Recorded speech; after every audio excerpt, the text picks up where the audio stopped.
Nagpalaya ka na. Pero ito ang tanong natin kay Jared. Ano yung first instrument na tinugtog ni Tatay Wanarios sa ministry? Gitara. Ano? Oo, gitara. Anong klaseng gitara? Acoustic. Oh. Ano bang acoustic? Bibigyan kita ng clue.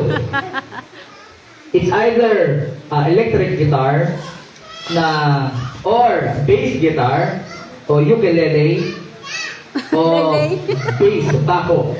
Alin sa mga yon ang sagot mo? Electric guitar. O isa pang clue.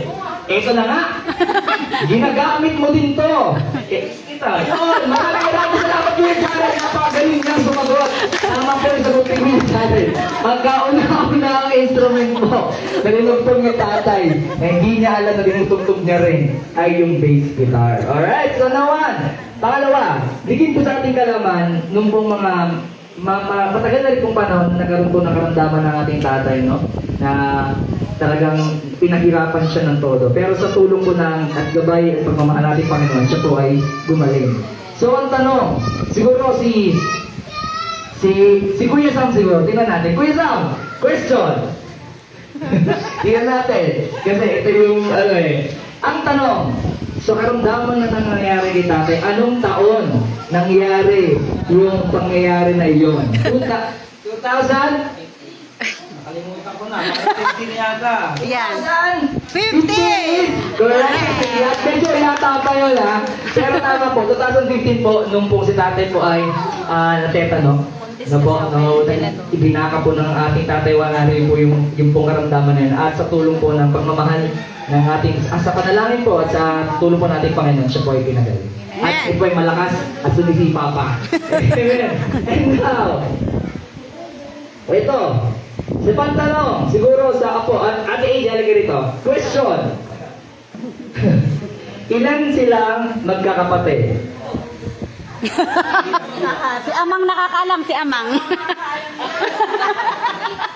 Ilan silang Nagbilang ah. Safe ah. Lola Mario, Lola Barlo, si Lola Mile, si Lola Biule, si Lola Uda, Isa pa. Edi Pito, Tiamer. si Lola Merna. yan? Okay, so, meron pang isa pa at yun ay Patay na yun. Namatay. Akala ko yung namatay. Akala ko yung isa. Meron kasing ano, okay, so isang all in all, nauna na. ang pong lahat po sila ay 8 ang buhay. 8 ang buhay. Meron pong isa na wala na po siya. Kasama pa po. So, bali siyang sila all in all. Okay! Now, tapos na trivia natin para sa ating mga audience. Ito naman ang trivia natin. Trivia question para sa ating tatay. Tatay, meron akong prize pag nasagot mo to. I have a few questions na pag nasagot mo, teka lang po madali lang po to. Dahil ito lang naman po ang prize ko. So, madali lang yung sagot. Okay. Meron ako dito ang prize tayo. Dalawa lang to baka meron gusto magdagdag dyan. Okay, ang tanong tatay, trivia. Pero ang pupunin lang natin ay unang sagot in 5 seconds. Okay, tanong tatay. Ilan lahat ang mga apo mo ngayon? Siyam ba? Tama ba, Siyam? Yes! Siyam ay! Tama! Isang malakas na palakpakan dyan! Nabawasan na lang isa. Ito pa. Parang sa'yo, ay! May nagbigay pa ng dalawa, tatay. Mga marami-rami tayo. Hawakan mo na to. Yan ay panalo mo sa unang tanong. Pangalawang tanong. Pipili ka lang, tatay, kung saging o pera. Ay, ang isasagot mo lang pala ay palaging saging. Meron yung tete. Pero lang. Number 2 question. Taon. Ito, sabi ni Nenet, medyo mahina daw si tatay sa mga dates. Tingnan natin. Taon. Kung kailan. Taon na lang, hindi na exact date. Taon kung kailan ikinasal si Melody at Jonel. What?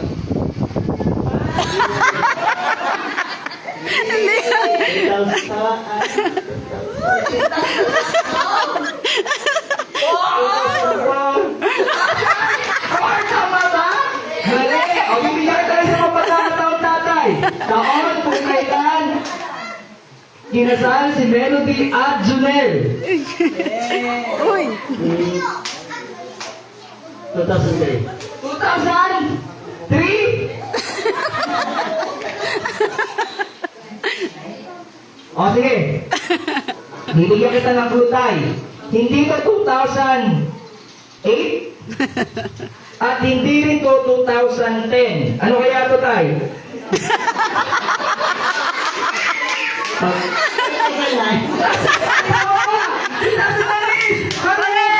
Galing ni Tatay! Tatay, dahil dyan may 100 pesos ka! Ang galing ni Tatay mong hula. Pangatlong tanong. Tatay, meron ba akong dalawa? Maghihintay pa tayo, baka may tumating pa. Okay, pangatlong tanong, Tatay. Kailan?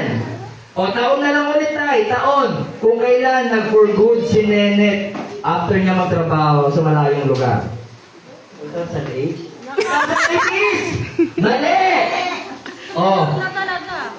Ano pa? Natatano ka. 2015? Yo! Is correct. Yun po yung panahon na natetalo po si Tatay. Sa 2015. Tatay, tatlo na yan. Okay na yata yan. O, meron pa ako sa tanong, Tay. Eto, taon na lang. Taon ulit to, Tay. Dapat alam mo itong lahat kasi sa mga anak mo lahat to. Taon, kung kailan. Taon ulit, kinasal si Cheche at si Sam. Yan! Dalawa. Ay, yung ano, kauna-unahan. Yung latest na lang para madali. Huwag na yung latest, mas madali yun.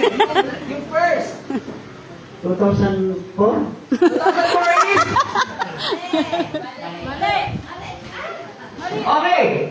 Mali. Isa pang sagot, Tatay. Mali ang 2004. Pinapahirapan mo At si hindi tatay. rin ko 2005. Ano kaya, Tatay? 2003.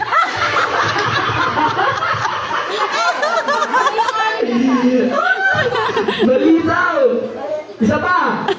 Dahil hindi 2003 at hindi 2004 at 2005. Ano kaya, Tatay? 2006. 2006 is Correct! hey! Tama, 2006 ay tama. O, Tay. Maraming salamat po sa pagsagot ng tanong. Oh, meron Ay, isa pa! Oh, isa pa tanong. Isa pa. Isa pa. May sponsor! Okay, sponsor. Oy, teka no! Oy! Kailangan di ka magkamali. Wala ko rin ng Kailan ka ba mag 60? Oh, hard question! Sige, si Nanay Mila ay may katanungan para kay Tatay. Gusto pala sumagot ni Nanay. Nanay, next year ka ha. Pag-iipunan natin yan. Okay. Question! Meron pa sa atin gusto magtanong kay Tatay na medyo mahirap-hirap na dapat nang masagot. O, sige. Si Udeng raw, naka.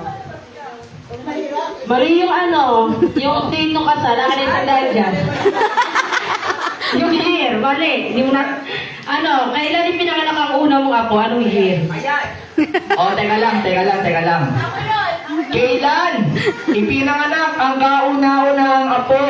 Tatay Mario. Yan po ay si Andrea Jesse Luayong Dumo. O, Tatay. Medyo malaki-laki ito tayo. Bibigyan kita ng 5.5 seconds.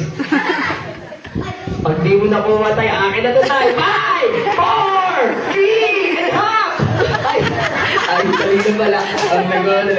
Oh, taon. Kung kailan ipinganak si Ate AJ. Oh, gusto mo ng glutay? 2009 is wrong! Okay, 900 na lang. 900 na lang, mga kaibigan. Walong sagot pa tayo. Oh, magdi-20 na si AJ. 4 and a half. 2010, mali! 800 na lang! 800 na lang! Tatay, magkano yan? 400, susubulan kita! Tatay! Sagot! O, sige. Kailangan mo ng clue. Ang clue po, mali lahat ang sinagot niyong una. Yun ang clue. Oh, pababa to, pababa. Mali ang 2010, mali ang 2009. Ano susunod doon? 2008. 2005. So, ang Yeah. tumatagiting na Tatay mo, 5 baht. Ilan yung mali nyo? Tatlo. So 700, ako na 300 tayo. So, ito po ay ibigay natin kay tatay bilang kanyang prize. Saan mo lang sa palakpakan mo para sa ating tatay Manayo? Maraming salamat po. Iaambag niyo daw mamaya yung mga mali niya sagot. So, Nanay Mila, maganda ka na. Isang taon yung preparation namin para sa'yo. So, saka ka na sumagot. Ha? Okay. And, doon na tala po sa ating trivia questions. Nakakuta na si tatay. And, syempre, now we have some heartfelt messages and wishes po para from those person na wala po dito. Na gusto po nilang bumati sa ating tatay Manayo and ibigay yung kanilang love and warm wishes Naka-live to eh. para po sa ating tatay Manayo. So,